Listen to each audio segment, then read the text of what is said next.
दोस्तों, आपके पीछे जो किला दिख रहा है ये जोधपुर का किला है, जिसका निर्माण राजा जोधाराव जी ने सन 1460 में कराया था।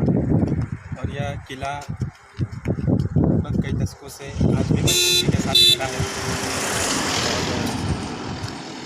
और किले में चारों तरफ से तोपें रखी गई हैं जो आज भी सुरक्षित है। तोप रखने की विशेषता ये थी कि चारों तरफ से जो किला है इसको दुश्मनों से रक्षा के लिए रखा गया था। इस किले पर कई प्रकार के हमले होने के बावजूद भी आज बुलंदियों के साथ खड़ा है। आप देख सकते हैं किस तरह से अपने विशालता को दिखा रहे हैं। आइए मैं आपको और थोड़ा पास से दिखाता हूँ।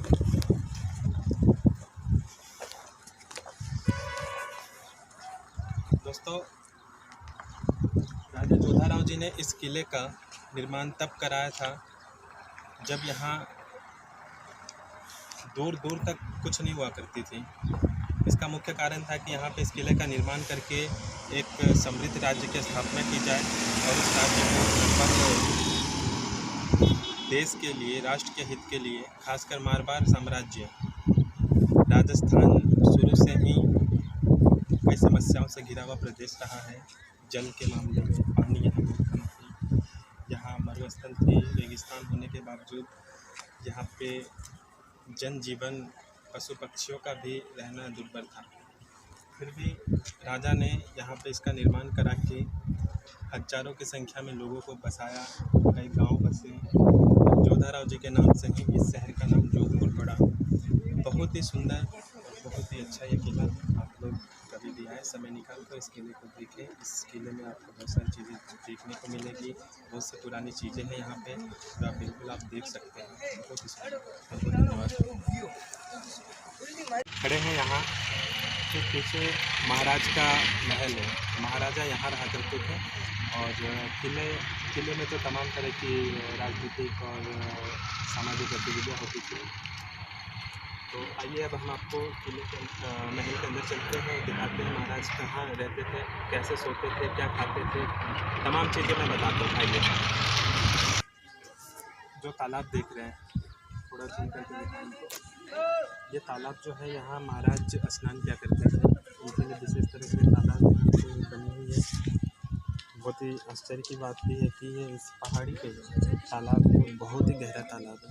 इस तालाब में लिखा भी हुआ है कि कृपया इसके नीचे ना प्रवेश करें, कोई भी घटना घट सकती है। आइए अब मैं महाराज को, उनके महल को आप लोगों को दिखाता हूँ।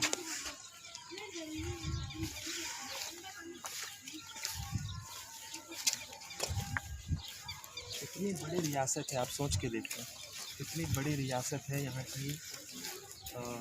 तमाम चारों तरफ से सुरक्षा, पहरेदार और तमाम सुख सुविधाओं के साथ राजाओं को कैसा जीना चाहिए। राजसिक हार्डवर्क इसे कहते हैं। आम इंसान आज के जीवन में इस तरह की जीवन नहीं जी पाता और नहीं जी पाएगा, क्योंकि राजा बनना मतलब राजा का अर्थ ही अलग है। राजा हमेशा प्रजा की सुख सुविधा के लिए जीता है, ताकि सिर्फ अपनी ऐशो आराम के लिए। आप ये तमाम चीज़ें जो देख रहे हैं, ये सिर्फ और सिर्फ राजाओं के अकेले के लिए नहीं है। इस महल में राजाओं का ऐसा कहा भी गया कि जब कुछ भी बच्चे बीमार हो गए थे, उस समय कुछ ऐसी बीमारियां आई थी, तो राजा स्वयं वहाँ उस गांव में गए और सारे बच्चों को गोद लिया और अपने इस महल में लाके उन्होंने रखा। तो बहुत ही बड़ी ये है। और अब सामने आप देख रहे हैं, हर महल के आगे ये जो संगीत बज रहा है, ये यहाँ के लोकगीत की एक संगीत है। और राज परिवार में ये शुरू से ये लोग चलते आए हैं।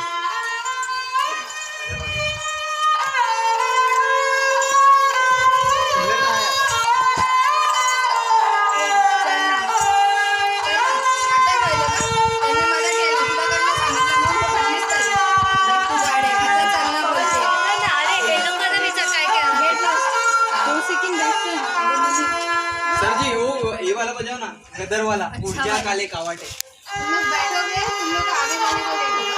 पास में अभी बजा के बोलूंगा।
ये म्यूज़िक जो है ये राज परिवार से ही इनके वंशज तमाम राज घरानों में बजाने का काम किया करते थे और ये उन्हीं के परिवार से हैं, उन्हीं के वंशज हैं और आज भी ये उसी परंपरा को चला रहे हैं।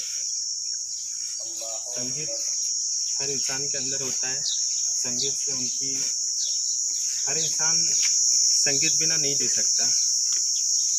संगीत की बहुत बड़ी परिभाषा है, आपको मैं क्या समझाऊं। संगीत आप हर जगह से उत्पन्न कर सकते हैं। कोई भी साउंड अगर आपको सुनाई दे रहा है, आप उससे अगर खुश हो रहे हैं, आपके अंदर की एनर्जी लेवल बढ़ रहा है, तो वो संगीत है। शब्द ब्रह्मा नाद ब्रह्मा इसी को कहते हैं।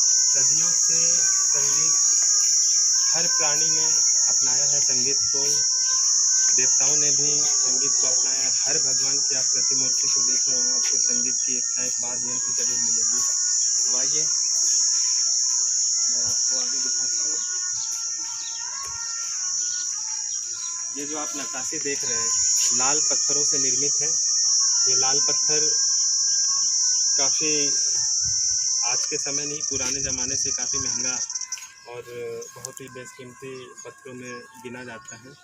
और देखिए कितनी सुंदर ये नक्काशी है, समय के मार को झेल रहा है। बहुत ही सुंदर कलाकृति इसका उपयोग की गई है। जो आपने राजमहल को देख रहे हैं, राजमहल जो है ये पूरी तरह से संगमरमर के पत्थरों से बना है। संगमरमर की पत्थर सिर्फ आपने सुना है कि ताजमहल में ही बनाई गई है, मुमताज़ के यादों में जो शाहजहाँ ने बनाया था। लेकिन ये जो आप देख रहे हैं ये भी संगमरमर की पत्थरों से ही बनाया गया इस महल को। आइए ऊपर चलते हैं और देखते हैं और इस महल की खासियत है। देखिए तो हम इस महल की ऊपर की ओर आ रहे हैं। ये जोधपुर शहर जो है पूरी तरह से नीचे की ओर दिख रहा है और वाकई अब ये सारा शहर भी जोधपुर है। आइए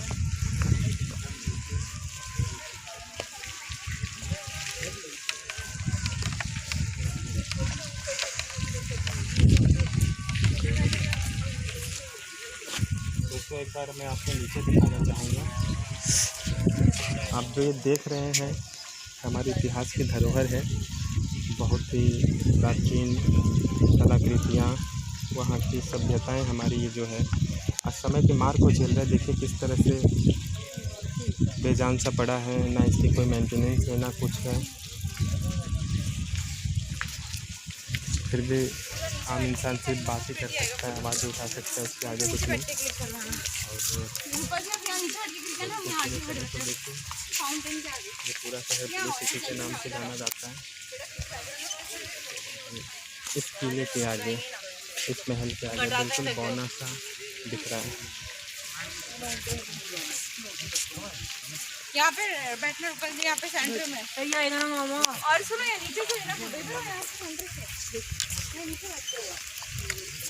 समय की मार झेलता है हिंदुस्तान। अरे वो मैं कर लूँ।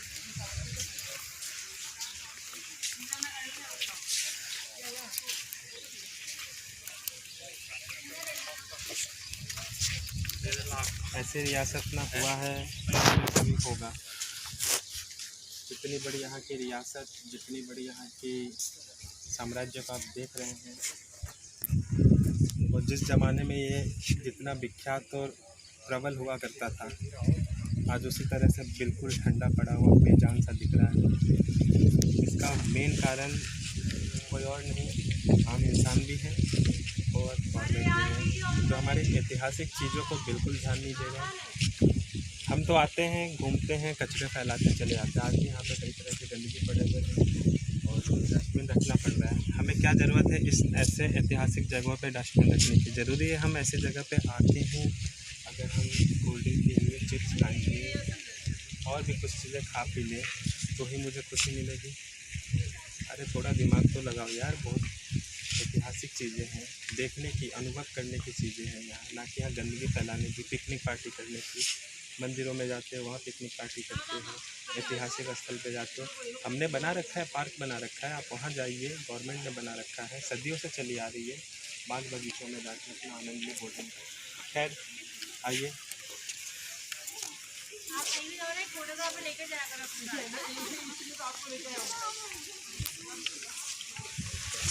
मेरी मानेगा। जाओ जाओ।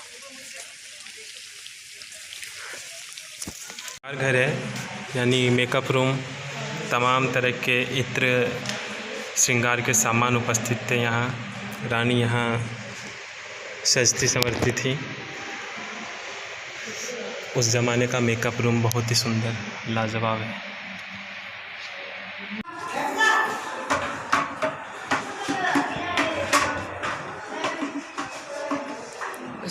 जूते भी है उधर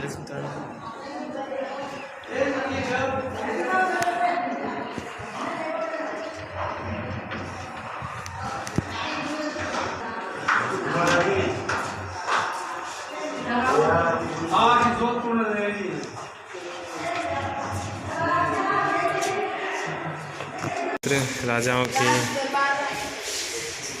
और ये रानियों के बच्चियों के कपड़े हैं। अब किधर चलना है? Makeup room Mrs queen of Jodhpur.